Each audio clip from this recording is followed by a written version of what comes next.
ஒரு ஆள் 70வது மொட்டை மாடி 70வது மொட்டை மாடிங்க அங்கே உட்காந்து பேப்பர் படிச்சுக்கிட்டார் ஹாயா. அங்கே வந்து சொன்னேன், சுரேஷ் உன் பையன் இறந்து போயிட்டான். படக்குன்னு பேப்பரை போட்டு குதிச்சுட்டாருங்க 70வது மாடிலேருந்து. 50 மாடிக்கிட்ட வந்துக்கிட்டு இருக்கும்போதே அவருக்கு யோசனை, நம்மளுக்கு பையனே இல்லையே, கொஞ்சம் அவசரப்பட்டுட்டோமோ. 40 மாடிக்கிட்ட வரும்போது இன்னொரு யோசனை, அடைச்சா என்ன நம்மளுக்கு கல்யாணமே ஆகலையே, ஐயோ எங்கிட்டு கத்துனாங்களோ.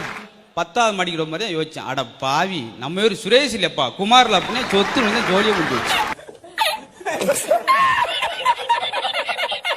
ஒரு ஆள் 70வது மொட்டை மாடி 70வது மொட்டை மாடிங்க அங்கே உட்காந்து பேப்பர் படிச்சுக்கிட்டார் ஹாயா.